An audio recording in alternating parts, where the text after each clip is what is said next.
Is it possible that being too nice is more damaging than helpful? It might seem strange to say that there's such a thing as too much giving in a world where being kind is often seen as a sign of virtue. But taking a step back and looking at it more closely, Stoicism is a way of thinking.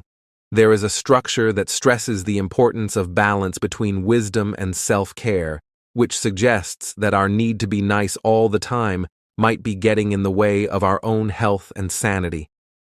Stoicism tells us that it's important to keep our emotions in check and not let outside factors too much affect our inner peace. If we always put other people's needs and wants ahead of our own, are we really living a balanced life? Stoic ideas say that we can only be truly wise when we know how generous we can be and make sure that our acts of kindness don't hurt our own moral and mental stability. This talk isn't just philosophical, it's also very real. It's about how our inability to say no or our never-ending need to please others can make us emotionally worn out. Exploring the possible downsides of being too kind can lead to stressed relationships and missed chances for personal growth. We're not downplaying the importance of kindness and giving. Instead, we're looking at how to use these traits wisely so that they make us happy and improve the lives of those around us, instead of making us angry and stressed. This way of thinking fits very well with the Stoic idea that balance is virtue and that the choices we make show how well we understand how complicated life is. Let's look at this interesting riddle together. How can kindness, which is supposed to bring us together, sometimes make us feel alone? How does wanting to be liked or needed keep us from making choices that are true to who we are? As we go through these questions, we'll learn how to use the good things about kindness while avoiding the bad things that can come from it. This will help us live a balanced, happy, and wise life. Always, if you like what we're doing here, please hit the subscribe button. It's a free thing I ask of you. Let's go. Feelings of burnout. This isn't just a short-term tiredness. It's a full state of emotional, physical, and mental exhaustion caused by long-term stress, often from constantly trying to meet the emotional needs of others at the expense of one's own.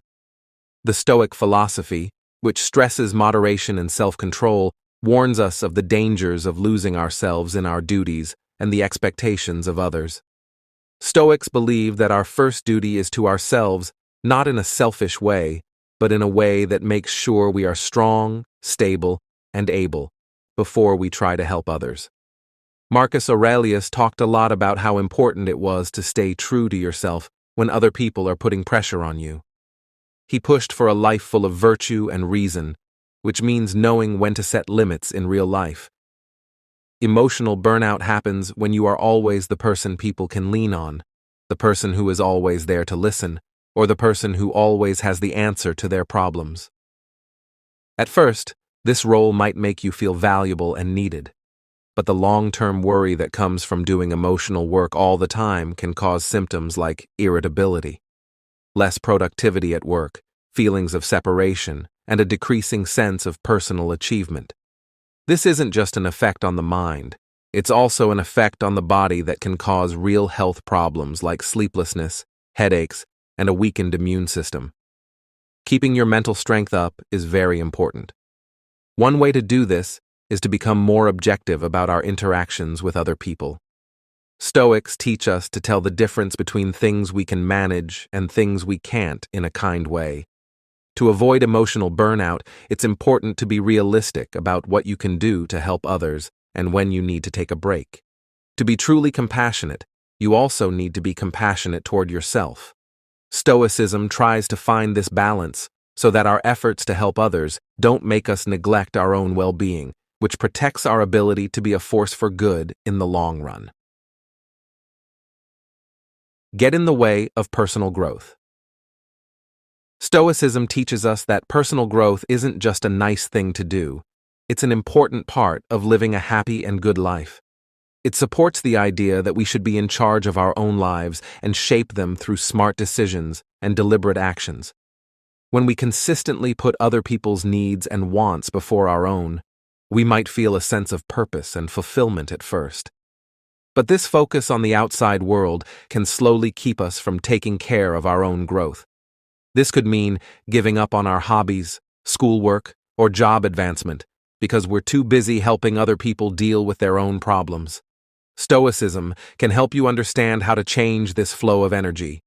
The philosophy says that helping others is good, but it shouldn't come at the expense of your own moral and intellectual growth. According to the Stoic view, personal growth involves developing virtues like wisdom, justice, courage, and moderation. Each of these is important for our own behavior, as well as how we interact with others. If we consistently act in a way that is too altruistic, we risk losing sight of these virtues. For example, if we don't set limits or pursue justice for ourselves, we might avoid confrontations or necessary conflicts that lead to growth because we want to be nice or too flexible. Also, being too kind can cause a state of stagnation in which personal goals are not only put off but also lost. This state of stagnation can make life feel off balance and unfulfilling. Another Stoic philosopher, Seneca, talked about how short life is and how important it is to live it in a way that is true to our deepest values and goals. He told us not to waste our time on things that aren't in line with who we are and what we want to achieve. It is important to regularly reflect on ourselves to see if our kindness is making our lives better or holding us back. This means asking ourselves hard questions about whether we are really making decisions that are in line with our values or just responding to other people's needs. To escape this trap, we need to make sure that our kindness doesn't turn into selflessness. While Stoicism doesn't say to stop being kind, it does suggest a more balanced approach, one in which self-care and personal goals aren't pushed to the side in favor of wanting to help others. This balanced approach makes sure that our acts of kindness last and make a positive difference in both other people's lives and our own. Stoicism tells us to take care of our own gardens first, so that we can help the gardens of others with more strength and wisdom. Attraction of manipulation. Being kind without limits can be seen as a sign of weakness or a willingness to give in to demands all the time, even if they don't make sense or affect our ability to give. This may bring in people who care less about mutual respect and more about what they can get out of it. These kinds of relationships are not only bad, they go against the lessons of Stoicism, which stress justice and respect for others. Epictetus said that being kind is important, but so is being discriminating. He thought that knowledge was knowing who to help and how much to help them, so we don't encourage bad traits like greed or dependence in others. In real life, this kind of discernment keeps people from getting into relationships where their kindness is frequently used to help others. Being too nice without setting clear boundaries can make you keep attracting and keeping relationships with people who see kindness not as a virtue to be reciprocated, but as a chance to take advantage of others. These relationships are often one-sided, leaving the giver feeling drained and the taker always wanting more. Marcus Aurelius thought about how important it was to be kind and smart at the same time. He said that we should not only think about whether our deeds are good, but also whether they make our lives better and help everyone else. This Stoic view is important because it reminds us that we need to find a balance between wanting to be kind and needing to protect our own health in order to avoid getting into or staying in relationships that are abusive. Stoicism teaches us to set clear boundaries and respect ourselves. It also teaches us that true kindness includes being kind to ourselves, which means not letting our generosity be abused. When we take a Stoic approach to relationships, we learn to offer help that is both generous and wise, making sure that our kindness lasts and is truly beneficial for both parties. This balanced approach helps build relationships based on genuine respect and mutual support instead of exploitation and manipulation. How to make compromise decisions. Stoicism stresses how important it is to make choices based on reason instead of feeling. When kindness takes precedence over reason, it can lead to choices that aren't in your best interests or don't match your true values. Being too kind can make it hard to make decisions that are best for others instead of yourself. This can show up in a number of ways, such as making commitments that conflict with your personal or professional goals, or passing up chances that would require you to put others before yourself. Epictetus, a Stoic philosopher, said that reason should be the guiding principle in life, and that we shouldn't let our feelings decide what we should do. This Stoic principle is very important when we think about how making compromise decisions can lead to a life that doesn't feel like it's fulfilling or in line with your goals.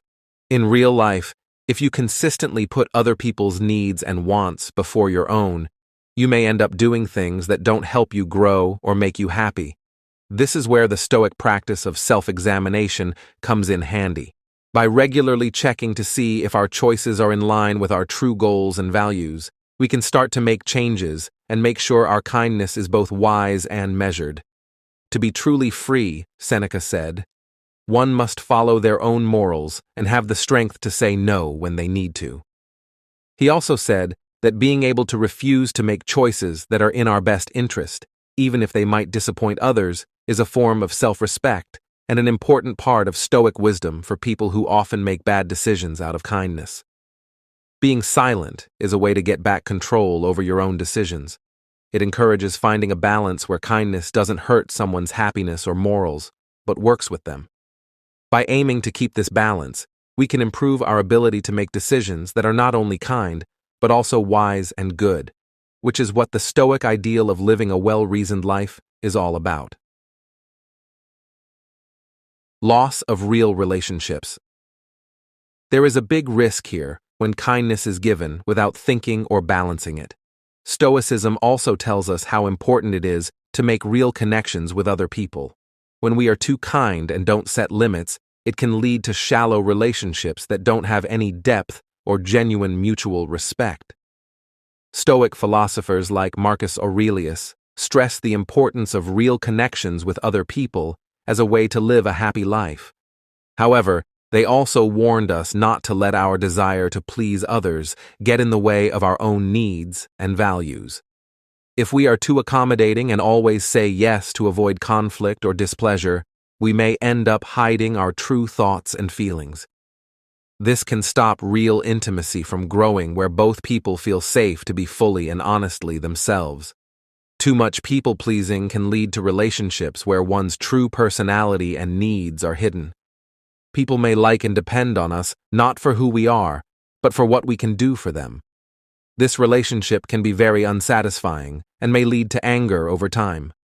Another famous Stoic, Epictetus, said that honest and open communication is the only way for two people to truly understand and respect each other.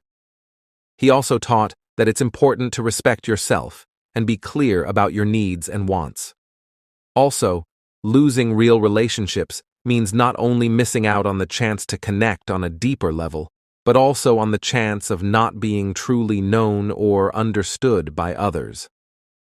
When our interactions are based on a facade of agreeableness, we deny ourselves and others the chance to have a more meaningful and enriching exchange.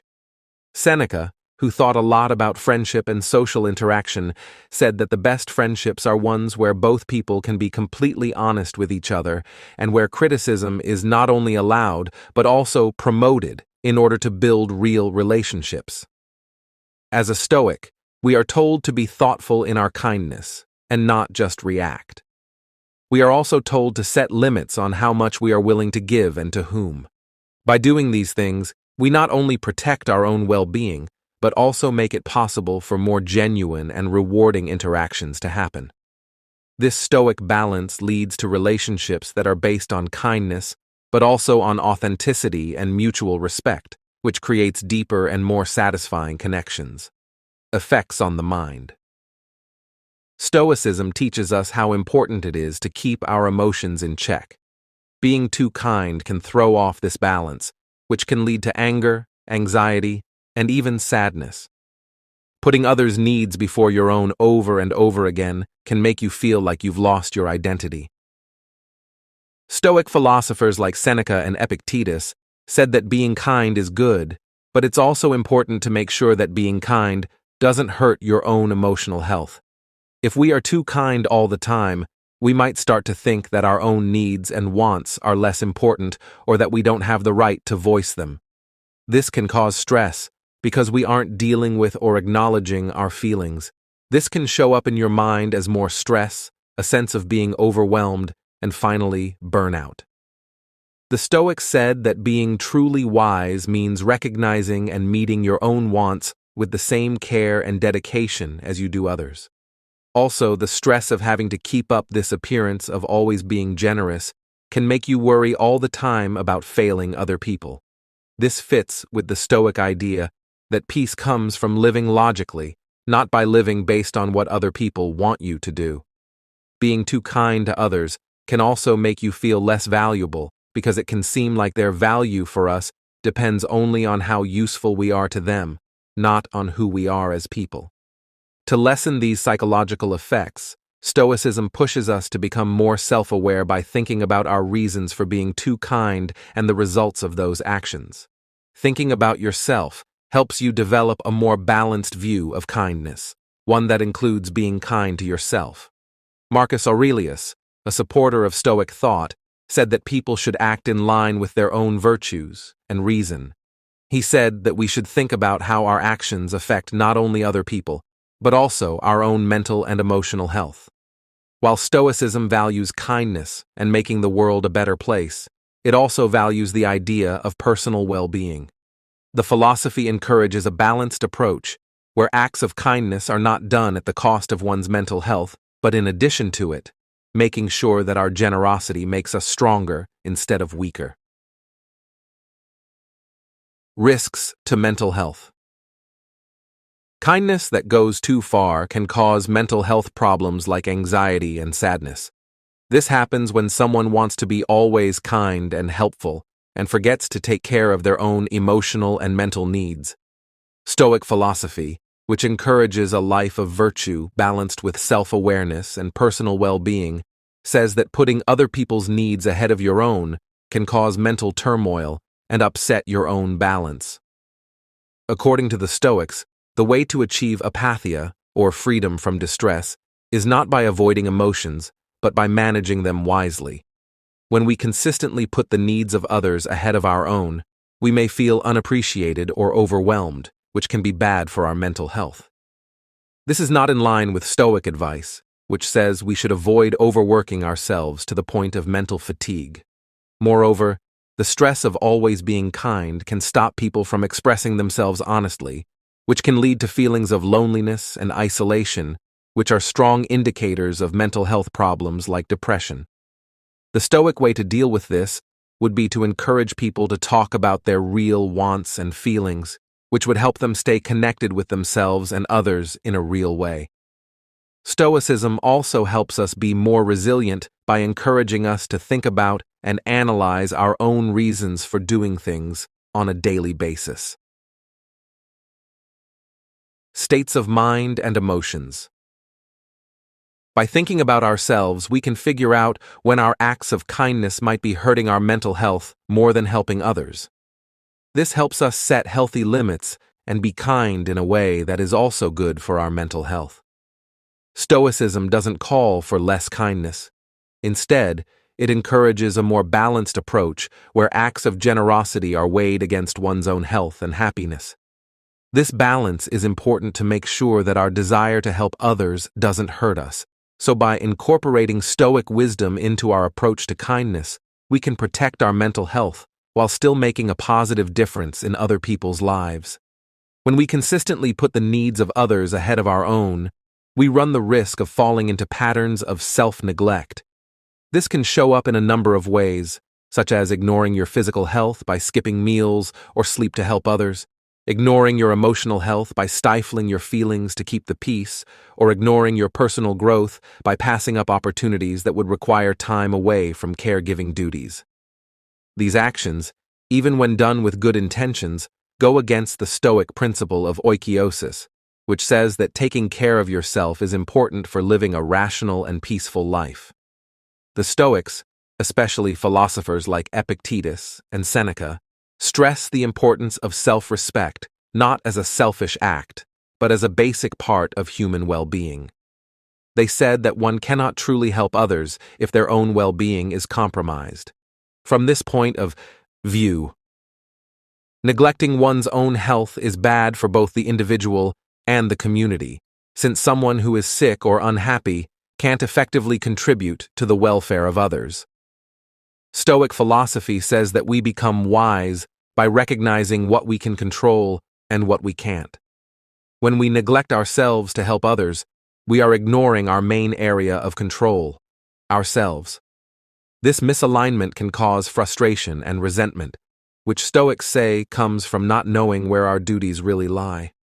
According to Stoic philosophy, our first duty is to take care of our own rational and moral health, which is directly within our control, and it should guide all of our actions to fight self-neglect.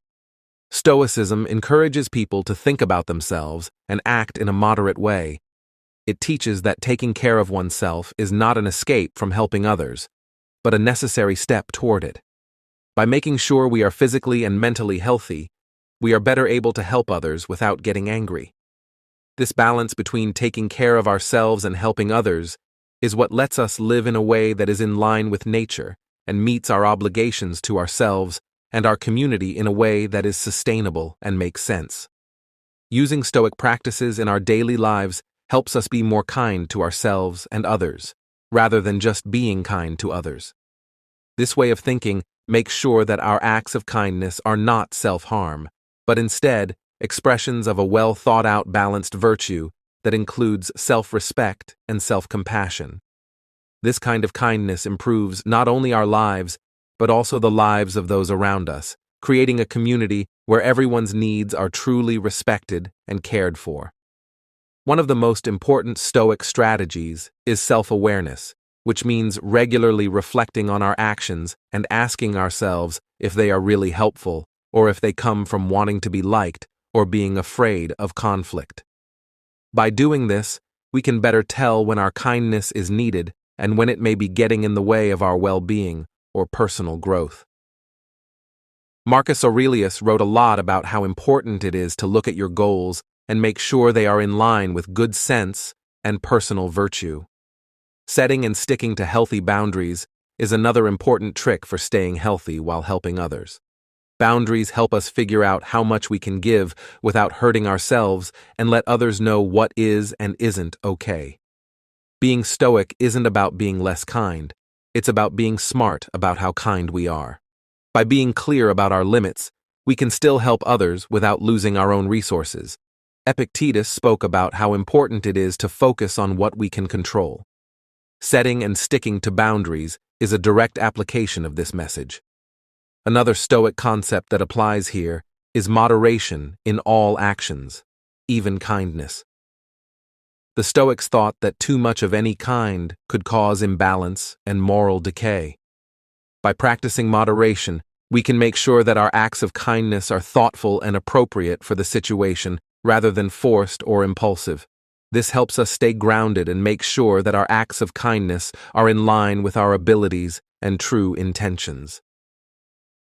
Stoicism teaches that moral courage, or the courage to act in a way that makes sense, is essential for a good life. Practicing this courage helps us resist the pressure to always give in to other people's demands and teaches us that true kindness sometimes means saying no to requests that would hurt us or make other people dependent on us in unhealthy ways. In practice, this is often one of the hardest parts of being kind, especially for people who are afraid of making other people unhappy. Lastly, Stoicism tells us to be thankful and content with what we have, which can curb the desire to seek approval by constantly giving. When we value our own lives and appreciate ourselves, we are less likely to use kindness as a way to get approval from others and more likely to act out of genuine care and sound judgment. By incorporating these Stoic strategies into our daily lives, we can enjoy the benefits of being kind and generous without the risks of overextending ourselves. This balanced approach not only protects our well-being, but also makes our kindness more effective and appreciated, which leads to healthier and more satisfying relationships. Remember that the real strength of Stoicism is taking care of our own relationships, as well as the ones we have with others. It's not about giving less, but about giving wisely, so that our kindness makes our own lives better, as well as the lives of others. Thank you for exploring with us at Stoic Journal. Your participation makes our community stronger and helps us all live a calm, thoughtful life. For more information on how to live a good life, please watch one of the videos on the screen. Keep growing, think about, and bring out the best in yourself.